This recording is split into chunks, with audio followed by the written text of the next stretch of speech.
নির্বাচন কমিশনের করা বাগেরহাটের 4টি আসন থেকে একটি আসন বিলুপ্ত করার প্রতিবাদে ও আসন পুনরায় ফিরে পাওয়ার দাবিতে 48 ঘন্টার হরতাল ও সড়ক এবং খুলনা মংলা ও খুলনা ঢাকা মহাসড়ক অবরোধ চলছে।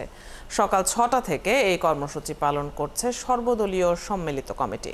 কর্মসূচির কারণে ঢাকা ও খুলনার সাথে সড়ক পথের সব ধরনের যোগাযোগ বিচ্ছিন্ন হয়ে পড়েছে। সর্বদলীয় সম্মিলিত কমিটির প্রো কনভেনর এম.এ. সালাম জানান, নির্বাচন কমিশন তাদের সিদ্ধান্ত পরিবর্তন না করা পর্যন্ত এই আন্দোলন চলবে। হরতালের বিষয়ে আরো জানাতে যুক্ত হচ্ছেন সহকর্মী এনামুল হক। এনামুল, কি পরিস্থিতি দেখছেন এখন সেখানে এবং নিরাপত্তা ব্যবস্থা কেমন রয়েছে?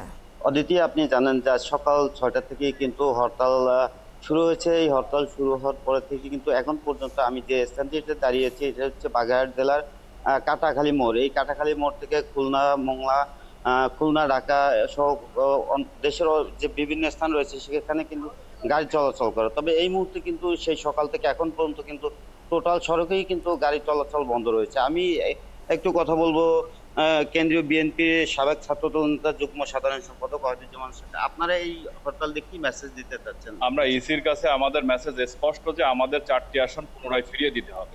যদি দেওয়া না হয় তাহলে বাগেরহাটে কোনো নির্বাচন হতে দেওয়া হবে না। নির্বাচন অথবা স্থানীয় নির্বাচন কোনো নির্বাচনই করতে দেওয়া হবে না। এটি ইসির একটি হঠকারী সিদ্ধান্ত এবং অগণতান্ত্রিক, যেটা ফ্যাসিস্ট আচরণ বলা চলে। জনগণের কনসার্ন ছাড়া আসনটিকে 4টি থেকে 3টি করে দেওয়া হয়েছে বাগেরহাটের উন্নয়নকে সার্বিকভাবে ব্যাহত করার উদ্দেশ্যে। এই বাগেরহাটবাসী এটা মানে না এবং মানবে না। অদিতি, আপনি শুনছিলেন যেমনটি বলছিলেন যে বাগেরহাটের যে উন্নয়ন সেটি কিন্তু ব্যাহত হবে একটি আসন কমিয়ে দেওয়ার ফলে। এই একটি আসন কমিয়ে দিয়ে যে ইলেকশন কমিশন জারি করেছে সেই সিদ্ধান্ত কিন্তু বাগেরহাটবাসী মানেন না। অদিতি।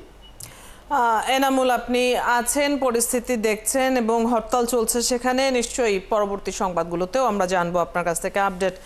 দর্শক, বাগেরহাট থেকে সহকর্মী এনামুল হক আমাদের সাথে যুক্ত ছিলেন হরতাল পরিস্থিতির খবর নিয়ে।